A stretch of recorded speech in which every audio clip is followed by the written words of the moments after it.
Bonjour tout le monde, je suis Rick Sanchez et nous nous adressons à vous aujourd'hui depuis le ministère des Affaires étrangères de la Fédération de Russie. C'est un endroit très important, chargé d'histoire. Si ces murs pouvaient parler, en parcourant les couloirs de ce bâtiment, je vois les noms et les images de personnes que nous, Américains, avons tous vues en grandissant. Pour moi, en tant qu'Américain, il s'agit de Gromyko, Trotsky, Shevardnadze, de toutes ces personnes qui ont contribué pendant tant d'années aux décisions concernant les relations entre la Russie et le reste du monde.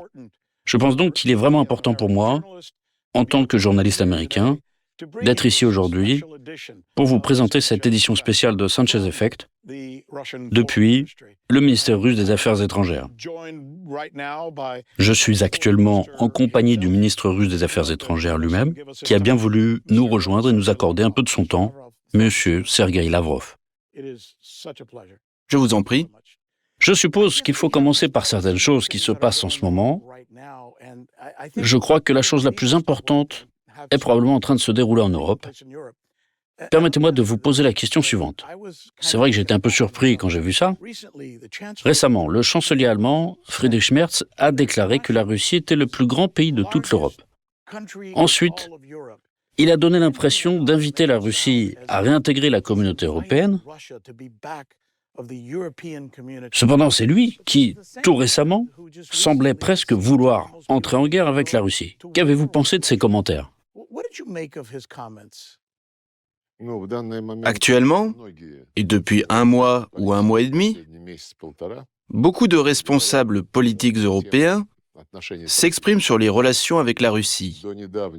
Jusqu'à récemment, ils exigeaient uniquement, et à l'unisson, de faire preuve de fermeté, de ne pas relâcher le soutien à l'Ukraine, de ne pas ralentir les livraisons d'armes ni le financement de l'Ukraine, afin que la Russie subissent une défaite stratégique sur le champ de bataille. Ensuite, ils ont changé de rhétorique lorsqu'ils ont compris que tout cela n'était qu'illusion. Ensuite, leurs planificateurs, les responsables militaires qui avaient préparé ces opérations et entraîné les Ukrainiens pour qu'ils promeuvent de leurs propres mains, de leur propre corps, les intérêts européens dans une guerre contre la Russie, ont compris que tous ces plans avaient échoué. Personne n'a su tirer les leçons de l'histoire, comme la tentative de Napoléon ou celle d'Hitler. Une fois de plus, ils ont rassemblé pratiquement toute l'Europe sous les mêmes bannières nazies, à la différence que, contrairement à Napoléon et Hitler, ils ne sont pas encore sur le champ de bataille, mais agissent en tant que donateurs, parrains, fournisseurs d'armes et idéologues. Ils ont lancé l'armée ukrainienne sous ces mêmes bannières nazies, accompagnés de mercenaires de divers pays et d'instructeurs officiels des pays de l'OTAN, nous le savons. Cette nouvelle tentative a conduit au même résultat que les entreprises aventureuses de Napoléon et d'Hitler. Mais on enseigne mal l'histoire en Occident, nous le voyons bien, surtout en Allemagne, que vous avez mentionné. Après quelques années relativement calmes sous Angela Merkel, et après cette période un peu incertaine où Scholz était chancelier, Friedrich Merz, en accédant à ce poste, a fait des déclarations très marquantes qui incitent à de sérieuses réflexions. Par exemple, il a dit tout d'abord qu'il levait les restrictions constitutionnelles sur les dépenses militaires. Ensuite, il a affirmé que tout cela était nécessaire pour que l'Allemagne devienne de nouveau, je veux souligner ce mot, de nouveau, la principale force militaire en Europe. Cela reflète assez gravement sa mentalité et ses pensées. Par la suite, il a répété cette idée à plusieurs reprises en des termes différents. Dans la pratique, ce qu'il fait, c'est une préparation à la guerre. On constate la même chose en France, où le président Macron a répété à maintes reprises que l'Ukraine ne pouvait pas perdre. Je ne parle même pas des Anglais, de Starmer. Bien sûr, je ne parle pas d'Ursula von der Leyen et de Mark Rutte. C'est vrai que Merz a dit récemment quelque chose que la Russie était le plus grand pays d'Europe. Tout de suite, je voudrais le corriger. La Russie est le plus grand pays en Eurasie et non en Europe, ainsi que dans le monde. Mais dans ce cas précis, c'est l'Eurasie en tant que continent qui nous intéresse. Jusqu'à présent, toutes les tentatives pour assurer la sécurité sur le continent ne concernaient exclusivement que la partie occidentale de l'Eurasie, ce qu'on appelle l'Europe. Toutes ces tentatives d'élaborer un système de sécurité ont été fondées sur le concept de sécurité euro-atlantique. L'Alliance nord-atlantique ne voulait pas laisser les Européens seuls. Je parle des Américains. Aujourd'hui encore, ils ne veulent pas les laisser seuls. Ils veulent simplement que les Européens paient eux-mêmes tous leurs préparatifs militaires et achètent des armes aux États-Unis, mais les États-Unis ne veulent certainement pas perdre le contrôle ni la tutelle de leurs alliés européens de l'OTAN. Ensuite est apparue l'Organisation pour la sécurité et la coopération en Europe, qui symbolisait elle aussi la progression de la guerre froide vers la coexistence pacifique. L'égalité et le consensus, le principe que tout ne se décide que par accord mutuel et bien d'autres choses encore. Il est inutile aujourd'hui de dire à quel point l'OSCE s'est totalement discrédité. Tout le monde le comprend. Ceux qui, au moment de l'effondrement de l'Union soviétique et de la disparition du pacte de Varsovie, disaient « Alors, il faut maintenant dissoudre l'OTAN aussi », et remplaçons l'OTAN et le pacte de Varsovie par un renforcement de l'OSCE en tant que structure collective basée sur un équilibre des intérêts juste et égal. Ils s'en souviennent maintenant. À l'époque, cela n'a pas marché du tout, parce que les États-Unis, les Britanniques, les autres grands pays de l'OTAN s'opposaient catégoriquement à ce qu'elle soit dissoute. Ils ont décidé le contraire, comme l'a dit Francis Fukuyama, la fin de l'histoire. C'est la fin de l'histoire, place maintenant à l'idéologie libérale, à la démocratie au sens occidental, l'OTAN comme garant de la sécurité partout. Désormais, nous dominerons. Cette psychologie a bien entendu conduit à la situation actuelle. Parallèlement à l'affaiblissement des structures euro-atlantiques. J'ajouterais que l'Union européenne est elle aussi devenue une annexe de l'OTAN. Inutile de l'expliquer en détail. Tout le monde le sait. Ils ont même signé un document. Parallèlement à ces processus, l'Allemagne a commencé à relever la tête. Cela suscite de l'inquiétude non seulement chez nous, mais dans de nombreux pays de l'Union européenne. Une fronde y grandit, ainsi qu'une volonté de ne pas permettre à l'Allemagne, une fois de plus, d'écraser tous les autres sous sa domination. D'autant plus que cette renaissance de l'Allemagne est ouvertement liée, par Merz et son gouvernement, à la militarisation et à la préparation à la guerre. Ils ont un ministre de la Défense, Pistorius. Pistorius, j'ai bien prononcé toutes les lettres ? J'espère. Il continue de dire que 2029-2030 est la date à laquelle il faut être prêt pour une guerre contre la Russie. Je ne sais pas qui ils essaient de convaincre que la Russie les attaquera. Premièrement, connaître l'histoire suffit pour que des pensées aussi stupides ne viennent pas à l'esprit.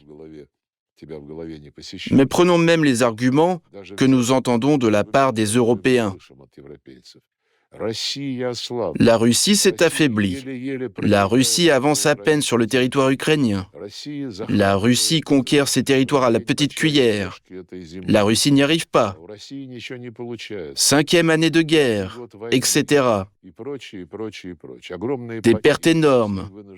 La Russie est contrainte de faire ceci, contrainte de combler son retard sur de nombreux types d'armements, comme ils l'écrivent. Ils décrivent à leurs électeurs cette image d'une Russie militairement et économiquement faible, et ils jettent immédiatement, sans aucune transition, un pont vers l'idée qu'il faut donc se préparer à ce qu'elle nous attaque. Mais si vous nous décrivez comme un pays militairement et économiquement affaibli, ayez au moins un peu d'imagination pour laver le cerveau de vos électeurs avec un peu plus d'élégance. Donc ces discussions dont vous avez parlé sont apparues non seulement en Allemagne. Macron a déclaré une fois de plus, il y a environ 2 semaines, quelque chose comme « Je vais appeler Poutine un de ces jours ». Mais ce n'est pas sérieux. C'est une sorte de diplomatie pathétique. Mais si on veut appeler et parler de quelque chose sérieusement, fais-le. Poutine répond toujours. Il écoute toujours toutes les propositions. S'il s'agit de propositions sérieuses, je vous assure qu'elles ne resteront pas sans une réaction sérieuse, concrète et pratique. Je ne vais pas le cacher, nous avons des échanges avec certains dirigeants européens. Ils appellent, demandent à ce que ces conversations ne soient pas rendues publiques. Certains apparaissent même ici et ont des contacts, disons, clandestins. Mais rien de ce que nos partenaires européens nous communiquent à propos de leurs idées lors de ces échanges confidentiels, rien ne diffère de ce qu'ils disent en public. Ce sont toujours les mêmes appels. Il faut arrêter. Il faut faire quelque chose. Je ne vois aucune position de la part de l'Europe. Ils sont tombés dans leur propre piège en adoptant une position intransigeante. Pour revenir au début, la défaite stratégique de la Russie. L'Ukraine ne peut pas perdre. La Russie ne peut pas gagner, sinon l'Europe perdra la face. Tout ce qu'ils font maintenant vise à empêcher, à faire échouer les négociations qui semblaient s'esquisser entre nous et les Américains et auxquelles se joignent maintenant des représentants ukrainiens. On dirait presque, selon vous, que vous vous êtes tant de fois brûlé que maintenant, vous avez du mal à faire confiance. Quand on considère qu'au début des années 1990, la Russie avait tout fait pour s'aligner sur les États-Unis, sur l'Occident, et que M. Poutine et vous-même aviez même évoqué l'adhésion à l'OTAN. Et là, il semble... J'ai parlé à des Russes depuis que je fais des reportages ici. Je ne ressens pas d'animosité envers l'Europe de la part des Russes. Mais je ressens une animosité de l'Europe envers les Russes, n'est-ce pas ? Les Russes ne se sentent pas hostiles envers l'Europe, mais les Européens se sentent hostiles envers les Russes. En êtes-vous arrivé au point que la position de la Russie est qu'elle s'est brûlée trop souvent, elle s'est trompée trop souvent, qu'elle n'est tout simplement pas prête à venir à la table, du moins pas selon vos conditions? C'est vous qui devez fixer les conditions. Est-ce à peu près là que vous en êtes actuellement? Dans une large mesure, oui. Mais peut-être pas de manière aussi flagrante. Le plus important, c'est ce que vous venez de dire. Nous nous sommes vraiment trompés en faisant confiance à ces gens qui juraient qu'il n'y aurait pas d'élargissement de l'OTAN vers l'Est, qu'il n'y aurait aucune atteinte à la Russie, que nous aurions un espace commun de Lisbonne à Vladivostok, et que tout cet immense continent serait un continent de paix et de sécurité. Nous avons créé avec eux le Conseil OTAN-Russie, dans le but d'établir un dialogue permanent et d'accroître la confiance. afin que dans le cadre de cette structure, on puisse présenter des informations intéressantes sur nos forces armées respectives. Il y avait beaucoup de choses, de la transparence. Néanmoins, quand l'OTAN a perdu sa raison d'être, puis l'a retrouvée en Afghanistan, et qu'ensuite en Afghanistan, elle l'a piétinée aux yeux de toute la communauté internationale, il fallait bien quelque chose. Ils se sont alors un peu concentrés, se sont repris et ont inventé ce qui se passe maintenant, ce que nous observons aujourd'hui, l'idée que la Russie doit devenir un paria.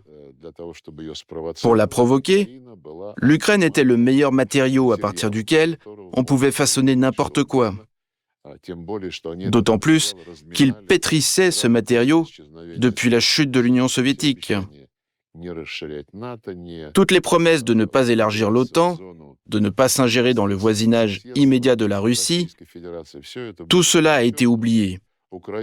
Ils ont, on peut dire, couvé l'Ukraine à partir des années 90 en dépensant des milliards de dollars. Victoria Nuland a admis, il n'y a pas si longtemps, que la préparation du coup d'État en février 2014 avait coûté 5 milliards de dollars. Je suis convaincu que le chiffre total des dépenses consacrées à l'Ukraine depuis son indépendance est plusieurs fois supérieur. L'Ukraine est devenue indépendante sur la base de sa déclaration de souveraineté, qui stipulait qu'elle serait toujours un pays neutre, non nucléaire et hors bloc. Quand nous avons reconnu l'indépendance de l'Ukraine en 1991, nous avons reconnu précisément un tel État, hors bloc, neutre et non nucléaire. C'est pourquoi nous avons aujourd'hui la conscience absolument tranquille. Tout le monde l'a reconnu en cette qualité, y compris l'Occident. Ensuite, l'Occident s'est mis à faire de ce pays ce qui lui semblait nécessaire, et non ce qui était écrit dans la déclaration adoptée par le peuple ukrainien. Évidemment, je ne veux pas que vous révéliez les détails de vos conversations avec d'autres ministres des Affaires étrangères et d'autres chefs d'État en Europe et aux États-Unis, mais pourquoi ne pas leur dire, écoutez, tout ce que nous voulons, c'est une Ukraine neutre. Elle n'est pas obligée d'être pro-russe, ce n'est pas obligé d'être pro quoi que ce soit. Nous voulons juste une Ukraine neutre. Nous voulons être respectés. Et d'ailleurs, nous n'avons pas l'intention de vous bombarder. Nous n'avons pas l'intention d'entrer en guerre avec la Russie. Nous n'avons pas l'intention de faire la guerre, pardonnez-moi, avec l'Europe. Nous n'avons aucune intention de faire la guerre, point final. C'est ce qu'ils ne cessent de dire au monde. Ils disent que la Russie est très agressive et la Russie dit qu'elle ne l'est pas. Ils disent beaucoup de choses. Il n'y a pas si longtemps, ils affirmaient qu'aucun d'entre eux n'était allé sur l'île d'Epstein. C'est leur style. Donc sur l'Ukraine, évidemment, nous leur avons dit tout cela. Et au-delà de ça, nous leur avons avancé de très nombreux éléments montrant à quel point nous avons fait preuve de retenue, même si dans certains cas, cette retenue a été perçue chez nous, par beaucoup, comme injustifiée, voire comme un signe de faiblesse. Prenez par exemple le premier Maïdan. Le premier coup d'État a eu lieu en 2004, quand Leonid Kouchma était président. À l'époque, le président Poutine entretenait avec lui de très bonnes relations. Il parlait franchement de tout, sans tabou. J'ai été témoin d'un de leurs échanges téléphoniques. Nous étions dans le bureau du président Poutine quand le téléphone a sonné. C'était son homologue ukrainien. Et il lui dit « L'Occident a fait descendre des milliers de personnes sur la place de l'Indépendance. Ils ont installé des tentes, ils agitent des drapeaux et ils refusent de reconnaître les résultats de l'élection présidentielle. Et ils demandent « Qu'est-ce que je dois faire? Ils ont des armes, dit M. Kouchma. Il demande conseil à Poutine. Et Poutine lui répond « Vous êtes quand même le président. Si la loi est bafouée, vous avez la Constitution et vous avez des mécanismes approuvés par le Parlement pour répondre aux violations de la loi. Kuchma, lui, n'a voulu en aucun cas recourir à la force. Il n'a pas voulu faire preuve de fermeté pour faire respecter la loi. Et en violation de toutes les normes du droit ukrainien, la Cour constitutionnelle a décidé d'un troisième tour de l'élection présidentielle qui n'était prévu ni par la Constitution, ni par aucune autre loi. Elle a imposé ce troisième tour uniquement parce que l'Occident finançait ce Maïdan. Je m'en souviens parfaitement, c'était ma première année au poste de ministre. Et à l'époque, de nombreuses personnalités en Europe, des ministres des Affaires étrangères, déclaraient publiquement que les Ukrainiens devaient choisir soit la Russie, soit l'Europe. Voilà quelle était leur position. Il n'était absolument pas question d'un espace commun, allant de l'Atlantique au Pacifique. On n'entendait rien de tel, jamais. Le discours était binaire, soit vous êtes avec l'Europe, vous êtes avec nous, soit vous êtes avec eux. Et au fond, c'était un coup d'État. Malgré tout, nous avons continué à travailler avec le président, Viktor Yushchenko, qui a, dans les faits, été porté au pouvoir par l'Occident à l'issue de ce troisième tour. Il était résolument pro-occidental. Sa femme, américaine, ne cachait ni sa nationalité ni les intérêts qu'elle entendait promouvoir en tant que première dame d'Ukraine. Et malgré tout, nous avons continué à travailler avec eux. Nous commercions le gaz, nous nous entendions à l'époque avec la première ministre Yulia Tymoshenko sur une coopération énergétique, alors même qu'ils étaient clairement, sans ambiguïté, pro-occidentaux. Nous étions prêts à travailler aussi avec ceux qui ont organisé un nouveau coup d'État en février 2014. D'ailleurs, quand l'accord a été signé entre le président Yanukovych et les putschistes, il était écrit noir sur blanc qu'il y aurait des élections anticipées. Et jusqu'à ces élections, il devait y avoir un gouvernement provisoire d'unité nationale. Ils ont signé, l'Occident a donné des garanties, la France, l'Allemagne, la Pologne, Obama a appelé Poutine.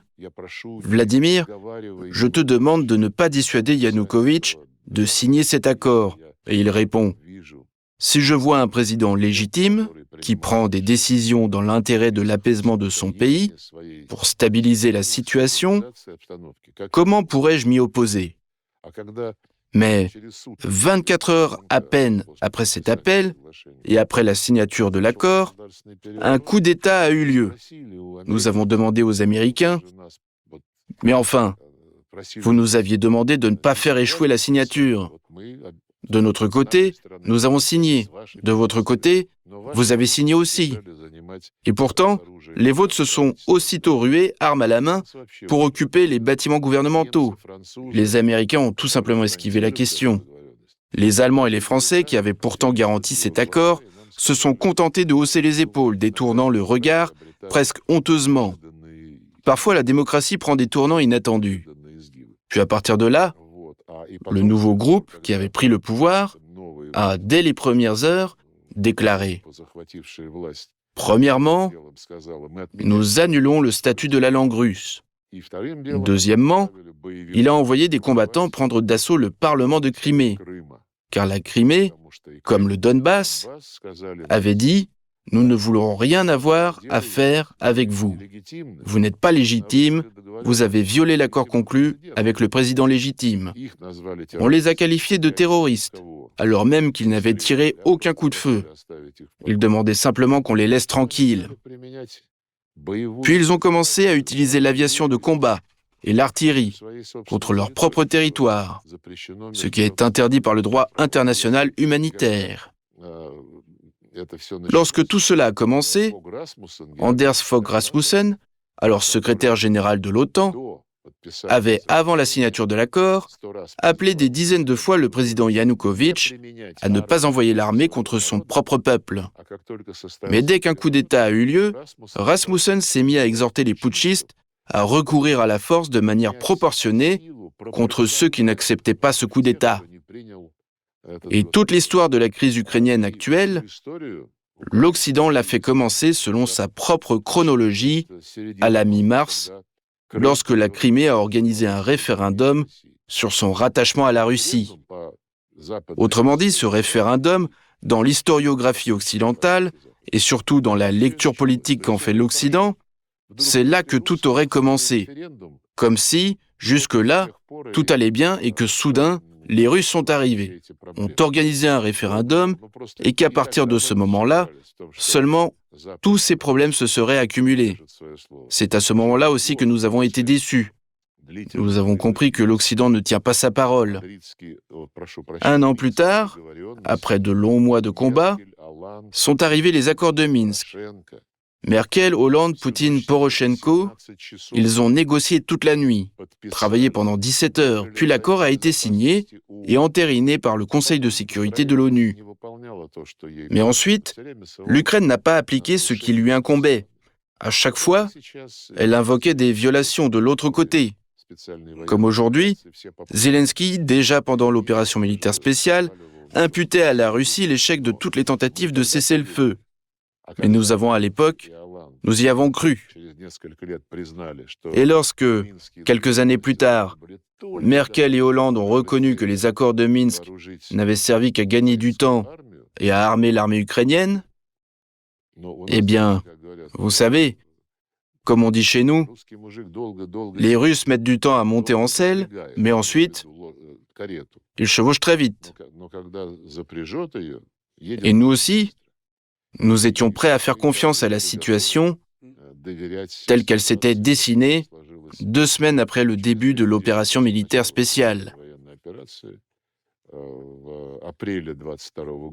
En avril 2022, à Istanbul, lors des négociations, nous avions pourtant accepté ce que les Ukrainiens proposaient. Mais ensuite, ils leur ont interdit de le faire. Boris Johnson, et je pense d'autres Européens aussi, ont joué leur rôle. C'est pourquoi nous avons de l'expérience. Ce n'est pas vraiment une question d'être patient. Disons plutôt que nous avons l'habitude de lire la situation, d'en tirer les leçons, et cette expérience n'a rien appris à nos collègues européens, à de très rares exceptions près. C'est exactement cela. C'est une histoire importante que vous venez de raconter, car vous venez de nous expliquer ce qui était trompeur, orchestré, ce qui a été un coup d'État, et comme beaucoup le comprennent maintenant, une provocation de la part de l'Occident.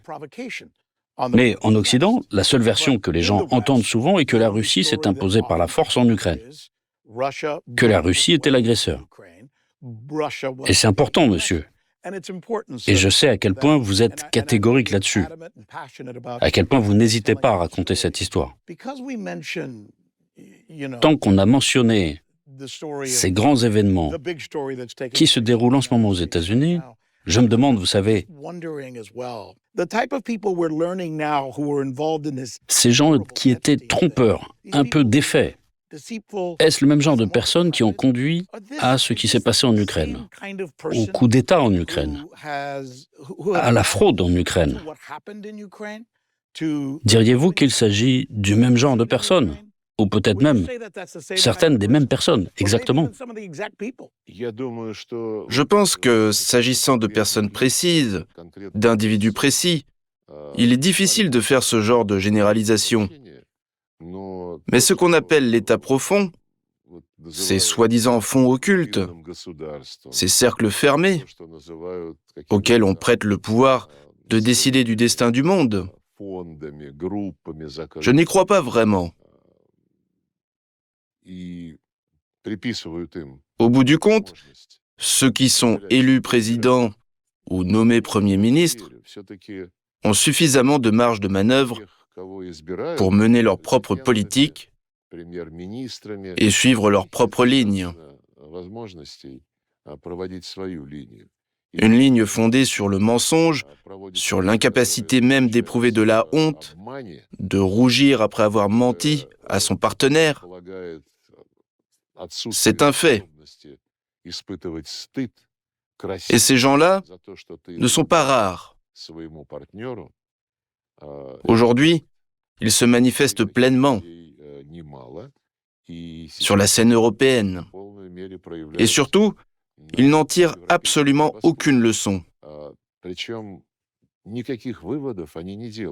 Aujourd'hui, nous sommes le 4 février.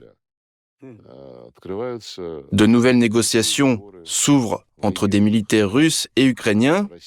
Des représentants des États-Unis seront également présents. Witkoff, Kouchner. Et précisément la veille, en Angleterre, sur les îles britanniques, le Financial Times publie une information selon laquelle les Russes se verront présenter, sous forme d'ultimatum de guerre, ou presque, un document contenant des garanties de sécurité pour l'Ukraine, déjà approuvé et validé. Or, ces garanties de sécurité signifient en réalité que si la Russie osait un jour attaquer de nouveau l'Ukraine, ou si nous, les malins, nous organisions un coup monté quelconque sous faux drapeau afin d'en accuser la Russie, alors, dans les 24 heures, nous condamnerons Moscou et donnerons à l'Ukraine carte blanche pour poursuivre la guerre. Dans les 48 heures, nous rassemblons la coalition des volontaires et dans les 72 heures, les États-Unis nous rejoignent. C'est délirant. Mais ce délire est très, très révélateur. Qu'est-ce que cela signifie? Car tout au long de l'année écoulée, l'Occident, et plus précisément l'Europe, n'a martelé qu'une seule chose. Il faut des garanties de sécurité solides, un cessez-le-feu immédiat et des garanties de sécurité.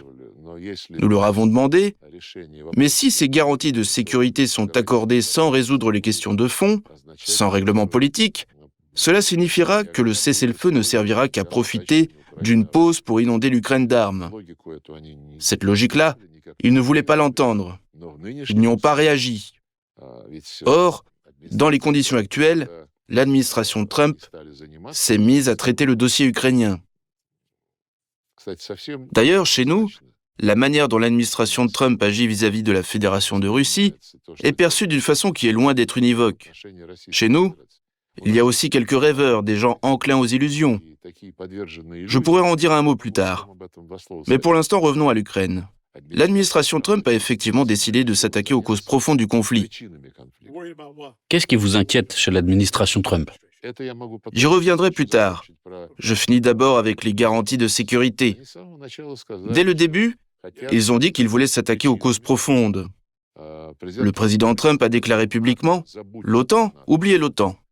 Et lui, avec son équipe, a commencé à dire qu'il fallait tenir compte des réalités sur le terrain, telles qu'elles se sont imposées. Tout cela a été discuté en Alaska. Et nous avons, une fois de plus, expliqué à nos collègues américains que, pour nous, il ne s'agit même pas tant de territoire, ni même de terre. L'essentiel, ce sont les gens. Ceux qui vivaient sur ces territoires, dont les ancêtres y vivaient, et qui, pendant des siècles, ont mis ces terres en valeur. Des Russes parlant russe, élevant leurs enfants en russe. Et ces gens-là, en Crimée, dans le Donbass, dans les régions de Donetsk et de Lugansk, dans ce qu'on appelle la Petite Russie, dans les régions de Kherson et de Zaporojié, ont été traités comme des sous-hommes par ceux qui sont arrivés au pouvoir à la suite du coup d'État. Le président de l'époque, Poroshenko, leur disait en face « Nos enfants iront dans des écoles maternelles propres, dans de grandes écoles modernes, bien équipées, mais les enfants de ceux du Donbass, les enfants de ces terroristes, eux pourriront dans des caves. » Zelensky l'a dit dès 2021, bien avant le début de notre opération. Dans une interview, interrogé sur ceux qui se trouvaient de l'autre côté de la ligne de front, il a répondu « Il y a des êtres humains et il y a des êtres. Et il a ajouté, « Si vous vivez en Ukraine et que vous vous sentez appartenir à la culture russe, à la civilisation russe, mon conseil, pour l'avenir de vos enfants et de vos petits-enfants, c'est de dégager en Russie. » Voilà ce qui est au cœur de l'attitude du pouvoir actuel envers tout ce qui est russe, la langue, la culture. Et le fait est que ce régime, à partir de 2019 sous Zelensky, a adopté de manière systématique une bonne douzaine de lois interdisant l'enseignement en russe à tous les niveaux, visant la culture russe, les médias russes, ou plus largement tout ce qui est russe. Il a également interdit l'Église orthodoxe ukrainienne, tout en légalisant, en théorie comme en pratique, l'idéologie et les méthodes du nazisme, y compris à travers la glorification et l'érection de monuments en hommage à des personnes qui étaient des criminels et qui ont été condamnés par le tribunal de Nuremberg. Et quand on nous parle, et on continue de nous parler, de ces garanties de sécurité, ma question est simple. De quel État parle-t-on exactement? De quel État veut-on garantir la sécurité? De celui-là? De cet État où la langue russe est interdite? C'est le seul pays au monde où l'on a interdit le russe. En Israël, l'arabe n'est pas interdit. En Palestine, dans les pays arabes, l'hébreu n'est pas interdit. Nulle part on interdit une langue, sauf en Ukraine. Et pas n'importe quelle langue, la langue du peuple autochtone de ces terres, une langue officiellement bannie.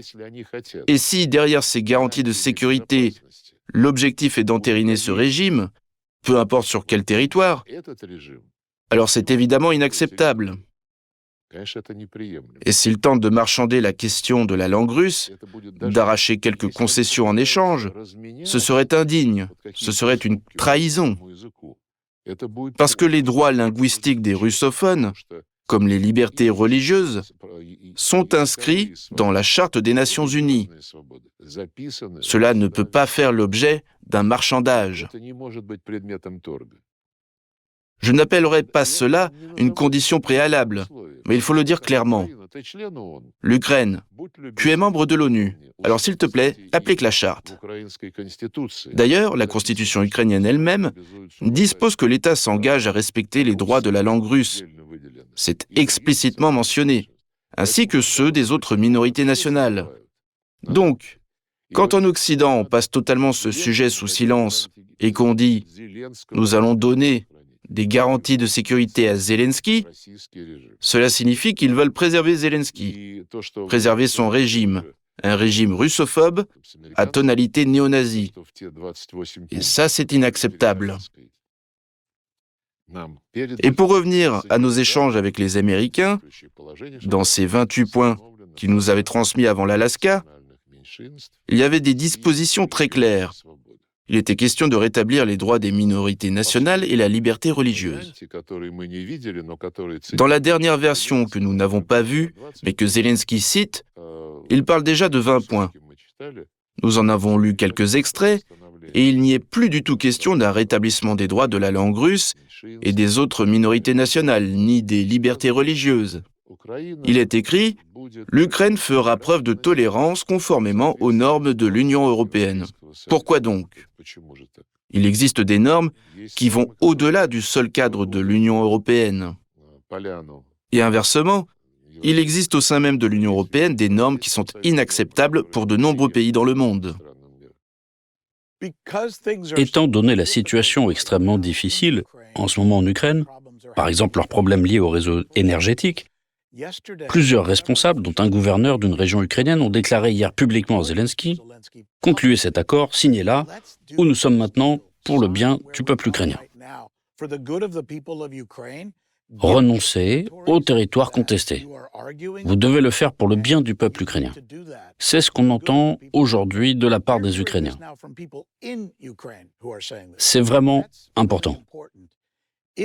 Si, d'une certaine manière, Zelensky pouvait être convaincu de céder ses territoires à la Russie et de lui donner les garanties de sécurité nécessaires à savoir l'absence de troupes européennes en Ukraine et le respect de l'héritage et de la religion russe,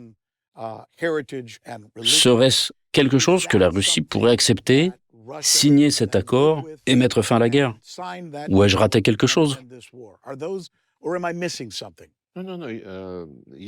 J'ai partiellement répondu en répondant à la question précédente.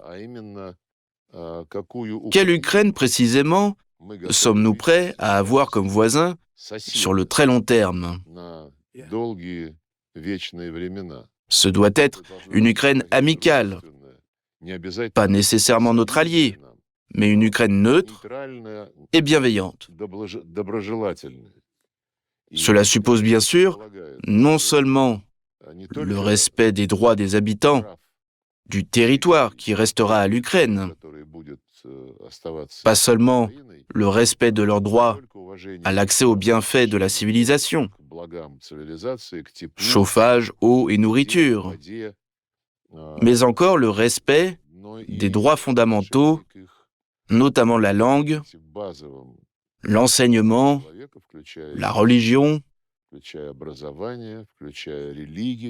Je le répète encore une fois, dans cette Ukraine qui va signer un accord, il ne faudra pas violer les normes du droit international et les normes de la constitution même de l'Ukraine, qui garantissent les droits des minorités nationales. Pour ce qui est des appels au cessez-le-feu, ils ont piqué une crise au motif que nous aurions de façon inhumaine privé les villes d'électricité, que les gens souffrent et ont froid, et que la Russie frappe les sites énergétiques. Nous n'avons jamais été à l'origine de telles actions. Ce sont les Ukrainiens qui ont frappé les premiers des sites énergétiques et d'autres structures civiles, en particulier des habitations, des magasins et des hôpitaux. Il y a un an, un train de voyageurs, sans rien de militaire à bord, a été détruit.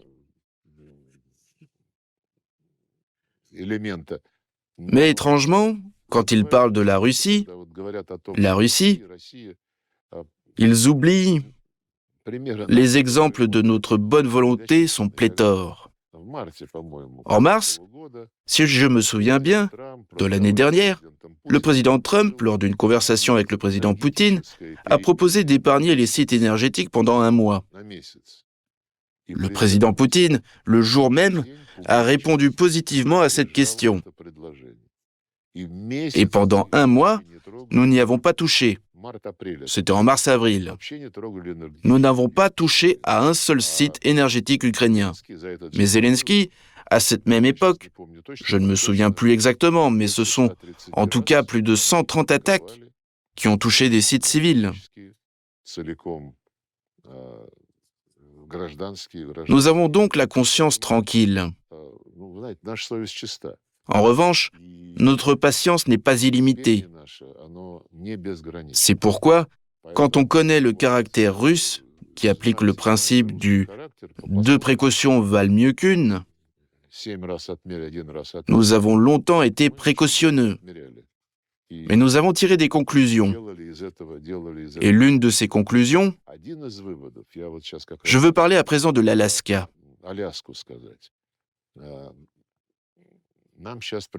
Je ne sais pas ce qui sera proposé à notre délégation à Abu Dhabi. J'ai parlé hier avec nos collègues qui sont partis au sujet des garanties de sécurité dont Mark Rutte a parlé devant le Parlement à Kiev. Ils n'en avaient pas entendu parler. Ils l'ont appris dans le Financial Times. Mais si les Ukrainiens partent avec cette idée en tête, aux négociations d'aujourd'hui, ce sera la preuve que Zelensky ne veut en aucun cas la paix, car toute paix signifierait la fin de sa carrière politique, et peut-être pas seulement politique. Nous verrons bien ce qu'ils nous rapporteront.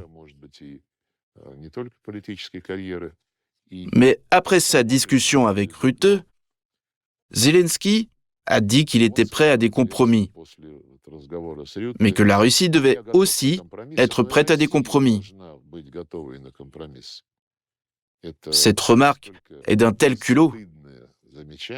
Cela ne m'étonne pas, parce que cet homme ne connaît pas la honte. Et il ne pense qu'à une seule chose, sa survie. Et pour cela, il a besoin de faire des sketchs sur la scène internationale. Scène internationale qu'il prend pour une scène tout court. Mais bon. Avant l'Alaska, Witkoff est venu nous voir. Une semaine ou 10 jours avant, il a fait des propositions avec des éléments de compromis. Le président l'a dit publiquement. Je ne trahis donc aucun secret. Ces propositions ne tenaient pas compte de toute une série de choses extrêmement importantes pour nous. Elles n'en tenaient pas compte, mais nous les avons examinées. Quand nous sommes arrivés à Anchorage et que les deux présidents et ceux qui les accompagnaient se sont assis pour discuter, nous avons dit que ça n'avait pas été simple pour nous, mais que nous étions prêts à accepter les propositions des États-Unis en tenant compte des éléments de compromis. Dans l'ensemble, nous avons accepté leurs propositions. Et ensuite, nous avons attendu très longtemps. Le temps que nos collègues américains annoncent que nous nous étions mis d'accord et qu'une décision avait été prise.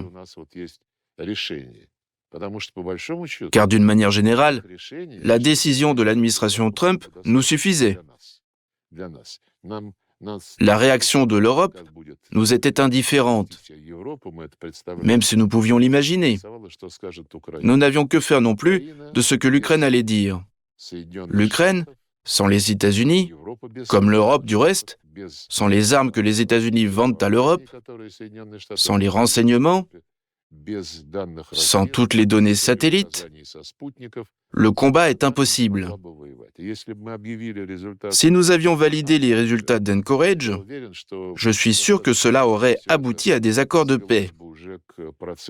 Mais nous avons soutenu les propositions des États-Unis et l'Europe s'est précipitée avec Zelensky à Washington et ils ont complètement remanié l'initiative des États-Unis approuvée par le président Poutine. Et ils continuent jusqu'à maintenant de la remanier. Lorsque nos collègues américains nous rendent visite, on a l'impression qu'ils veulent encore des concessions de notre part. Je vous ai donné les nombreux exemples de notre souplesse en 2004, 2014, 2015, 2022.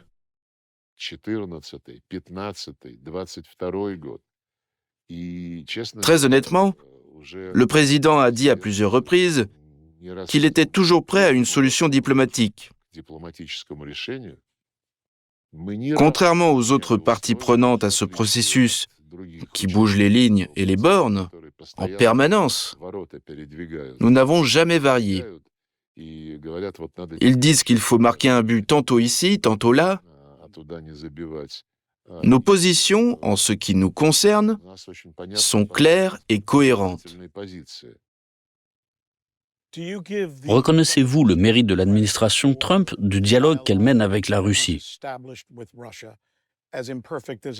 Aussi imparfait qu'il puisse être, le fait est que l'administration précédente ne voulait pas du tout dialoguer avec vous et semblait ne vouloir que poursuivre la guerre. L'administration Trump mène quant à elle un dialogue, même si nos positions peuvent probablement différer un peu. Witkoff a déclaré à Davos que nous étions très proches d'un accord entre la Russie et l'Ukraine. Pourtant, cela ne semble pas être le cas, mais il y a au moins un dialogue. Par exemple, le traité New START va bientôt expirer, demain, oui. Les États-Unis et la Russie parviendront-ils à le renouveler? Pensez-vous pouvoir établir un dialogue avec les Américains? Bien entendu, l'administration Trump est fondamentalement différente dans sa vision du monde, dans sa compréhension des intérêts nationaux des États-Unis par rapport aux autres pays, à ses alliés, à ses concurrents, à ses adversaires. Cette administration est prête à parler à tout le monde. Elle l'a montré dès les premiers jours à la Maison-Blanche, en particulier par ses contacts avec la Russie, qui se poursuivent dans une variété de formats. Je me souviens bien de la réunion de février 2025. J'ai récemment eu l'occasion de m'exprimer sur ce sujet. Un mois après que le président Trump s'est installé dans le bureau ovale, nous avons eu une rencontre avec Marco Rubio et le secrétaire à la sécurité nationale, Mike Wallace, qui est maintenant représentant auprès des Nations Unies. Moi, j'étais avec Yuri Ushakov. Marco Rubio a alors déclaré que l'administration américaine serait guidée par les intérêts nationaux. Il reconnaissait que la Russie avait également des intérêts nationaux à elle, puis que c'est le bon sens qui importe. Qu'est-ce que ça signifie ? En tant que deux grands joueurs, on n'aura pas toujours les mêmes intérêts. Mais quand ils coïncident, ce serait une erreur de ne pas utiliser cette coïncidence pour la traduire en projets concrets et mutuellement bénéfiques dans les domaines de l'énergie, de l'espace, des hautes technologies, etc. Et lorsque les intérêts russes et américains ne coïncident pas, ce qui sera beaucoup plus fréquent qu'une coïncidence, il est impossible de laisser une telle divergence se dégrader en confrontation, encore moins en confrontation ouverte. J'ai répondu que nous avions la même vision et que nous étions prêts à développer divers projets en s'appuyant sur une telle attitude de respect mutuel. Cette même idée a été soulignée à plusieurs reprises par les délégations américaines qui ont rencontré le président Poutine lors de leur visite avant les préparatifs des négociations en Alaska. En parlant des conditions pour mettre en œuvre toutes ces perspectives prometteuses, ils n'évoquaient qu'une seule chose. L'Ukraine, nous en avons hérité de Biden. Il a adopté une position anti-russe. Voilà pourquoi elle est devenue un enjeu majeur de l'agenda international. Il faut s'en débarrasser, il faut régler ce problème. Nous voulons le régler et nous le ferons, tout en faisant preuve de compréhension concernant notre position. Je tiens à le souligner une fois de plus. Dès que nous nous débarrasserons de l'Ukraine, alors nous engagerons des projets communs mutuellement bénéfiques pour le bien de nos peuples, ici comme là-bas. Et j'ai... Les sanctions ? J'ai une remarque à cet égard. À Anchorage, nous avons accepté la proposition de l'administration Trump sur l'Ukraine.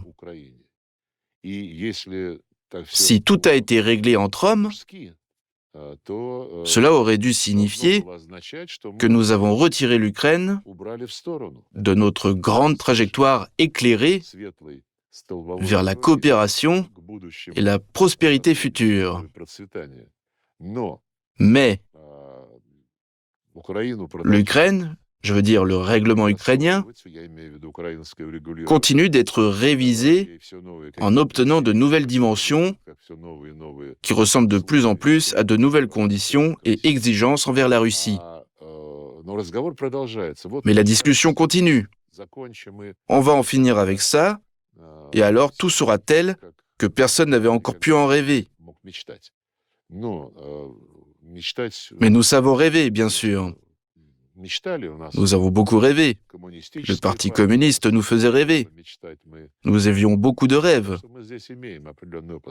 Nous avons donc une certaine expérience ici. Mais nous jugeons toujours sur des actes concrets, Quant aux actes concrets, vous avez mentionné les sanctions. Oui, les sanctions persistent.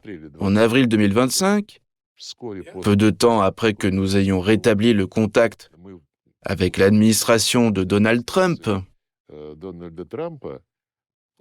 la loi sur le régime d'urgence internationale que Biden avait adoptée a été prolongée d'une année. Cette loi contenait une disposition selon laquelle les réserves d'or russes devaient rester gelées. On peut lire dans ce document « En vue de la politique étrangère hostile de la Russie ». Cette loi est entérinée. L'administration Trump n'a pris aucune mesure pour la retirer, la modifier ou éclaircir les circonstances qui sont devenues très différentes dans nos relations, et puis la compréhension de l'administration Trump de ce qui se passait était très différente de celle de Biden. Mais ce qui est intéressant, c'est que dans cette loi relative à l'état d'urgence international, qui exigeait notamment le maintien du gel de nos réserves de change et d'or, figure parmi les motifs avancés pour justifier une politique hostile à notre égard, l'ingérence dans l'élection présidentielle américaine. Autrement dit, ce que Biden, Obama et leurs équipes reprochaient à Trump, en insinuant qu'il n'aurait jamais dû être élu à son premier mandat, l'administration de Trump l'a en quelque sorte entériné en prolongeant ce dispositif. Et ce faisant, elle a tacitement accepté l'affirmation selon laquelle la Russie aurait interféré dans l'élection présidentielle américaine. Une accusation que le président Trump, pourtant, continue de démentir publiquement encore aujourd'hui. Il y avait bien sûr d'autres éléments, notamment les sanctions. Elles sont toutes restées en place. Pire encore, de nouvelles sanctions très dures ont été introduites contre nos plus grandes compagnies pétrolières, Lukoil et Rosneft. Cela s'est produit 2 à 3 semaines seulement après la rencontre d'Anchorage. Quelle est votre réaction? Le président a été surpris. Il l'a d'ailleurs dit dans une interview. À Anchorage, nous nous étions quittés sur l'idée que la Russie avait soutenu la proposition des États-Unis en faveur d'un règlement global de la crise ukrainienne. Ensuite, nous avons attendu que les États-Unis confirment en disant « Très bien, puisque vous acceptez notre proposition, allons-y, annonçons quelque chose, convoquons une conférence, signons un document, mettons en place un conseil de paix. » Et soudain, des sanctions sont tombées contre Lukoil et Rosneft. Pire encore, aujourd'hui, parallèlement, des droits de douane sont imposés aux pays qui achètent des ressources énergétiques à la Russie et à l'Iran. 2 faces de Trump. Le bon Trump et le méchant Trump, n'est-ce pas? Avec Biden, on n'avait que le méchant Biden. Alors qu'avec Trump, je suppose qu'il est difficile à comprendre. Aujourd'hui, à la suite de ce qu'il s'est passé au Venezuela, nos entreprises sont clairement poussées vers la sortie. On interdit à l'Inde d'acheter du pétrole russe. Du moins, c'est ce qui a été annoncé. Mais en réalité, on veut l'interdire à tout le monde. Le pétrole, mais aussi le gaz. Et partout, on répète que le pétrole russe et le gaz russe seront remplacés par du pétrole américain et par du gaz naturel liquéfié américain. Tout récemment, un document a également été adopté au sujet de Cuba, ce qui va sans doute vous intéresser. Il y est indiqué qu'un état d'urgence est décrété en raison de la menace que Cuba ferait peser sur les intérêts des États-Unis dans la région des Caraïbes, notamment du fait d'une politique russe qualifiée d'hostile et de malveillante. Tout cela s'accorde très mal avec l'idée d'un avenir radieux de notre coopération économique et de nos investissements. À votre avis, cela vient-il de Trump ou de l'administration? des néoconservateurs, des personnes très agressives et anti-russes qui tirent profit de guerres et d'agressions. Selon vous, ce sont eux qui contrôlent cela ou bien c'est Trump? Je ne sais pas, parce que c'est leur cuisine interne. Mais je veux préciser une chose. Nous comprenons parfaitement que les États-Unis, malgré toute leur puissance et toutes leurs ambitions, sont obligés de tenir compte de différents équilibres, de l'opinion de l'administration et de toute une série de groupes d'influence, aussi bien en politique étrangère qu'en politique intérieure. Sur le plan intérieur, un grand nombre d'acteurs, d'abord chez les démocrates, mais aussi chez certains républicains, adoptent des positions russophobes. Évidemment, nous comprenons que cette administration ne peut pas ignorer ces facteurs. Pour conserver la loyauté de cette aile russophobe, elle est contrainte de prendre certains gestes anti-russes. Mais la nature de ces mesures anti-russes est extrêmement sérieuse. Et j'imagine aussi que cette administration doit, d'une manière ou d'une autre, ménager l'Europe, lui concéder quelque chose, lui donner des gages. Et si pour l'administration américaine, l'essentiel vis-à-vis de l'Europe est que l'Europe obéisse à Washington, qu'elle fasse ce que Washington lui dit de faire et qu'elle achète ce que Washington lui dit d'acheter, qu'il s'agisse d'armes ou de gaz naturel liquéfié américain, vendu beaucoup plus cher que le gaz russe. Alors dans ce contexte, la russophobie, à un certain degré, est sans doute considérée comme le prix à payer pour ces contraintes que les États-Unis imposent à l'Europe. Au fond, un objectif a été fixé. Il figure dans la stratégie de sécurité nationale, peut être formulé autrement, mais il est clair.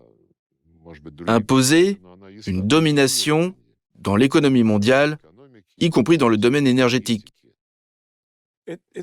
Il semble que, et je suis heureux de l'entendre, vous soyez optimiste.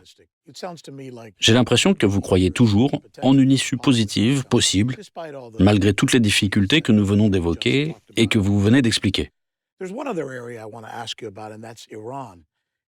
Il fait l'actualité aujourd'hui, et il semble que le président Trump s'éloigne de sa position agressive et de ses déclarations sur l'armada.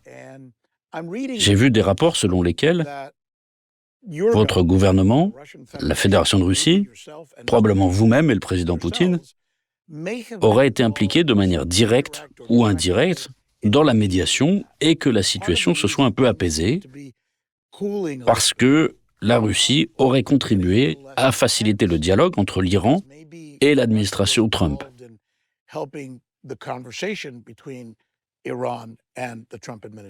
Quel rôle avez-vous joué, si c'est le cas? Nous avons joué un rôle décisif, à mon sens. D'ailleurs, chacun a joué un rôle déterminant en 2015, lorsque s'achevait la longue négociation du plan d'action global commun sur le programme nucléaire iranien.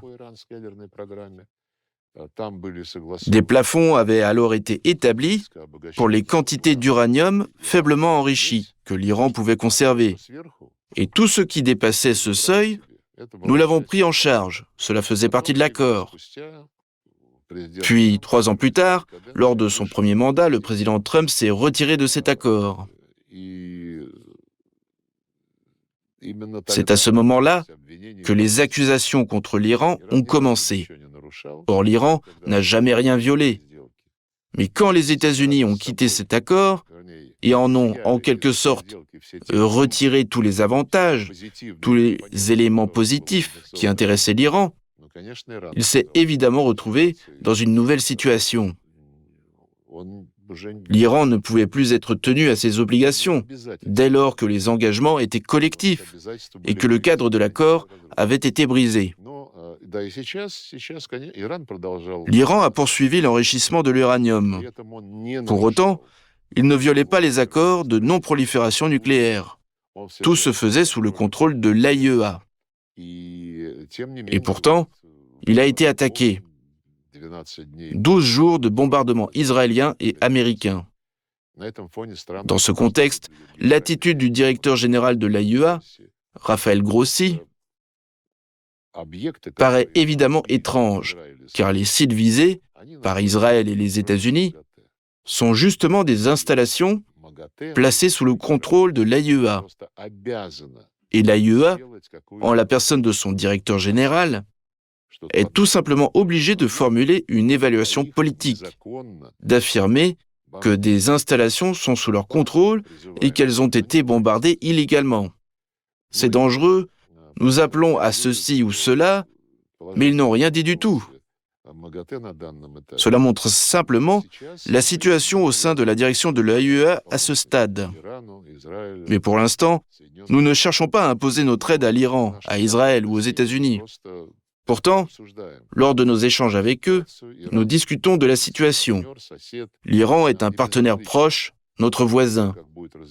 Nous ne sommes pas indifférents à la manière dont la situation évoluera, d'autant plus qu'elle est explosive, non seulement pour l'Iran lui-même, mais aussi pour l'ensemble du Proche et du Moyen-Orient. Il y a là-bas trop de mines à retardement, qui n'attendent qu'une chose, qu'on marche dessus d'un pas maladroit. Les Iraniens, les Israéliens et les Américains savent que nous sommes de nouveau prêts à offrir notre aide pour contribuer à la mise en œuvre d'un accord, quand, je l'espère, ou bien si, il sera conclu. De toute façon, cet accord concernera le problème de l'enrichissement de l'uranium et des stocks d'uranium enrichi. Et nous avons ici la possibilité de proposer nos services. Les parties savent de quel service il s'agit. Maintenant, l'essentiel est qu'elles parviennent à un accord. L'Iran a, à plusieurs reprises... Désolé de vous interrompre, Monsieur le ministre. Des services visant à faire en sorte que les Iraniens acceptent un nouvel accord nucléaire, alors que les Américains acceptent de cesser de punir l'économie iranienne avec leurs sanctions, c'est bien cela l'accord ? C'est à l'Iran et aux États-Unis de s'entendre. J'espère qu'on ne viendra pas perturber ce processus.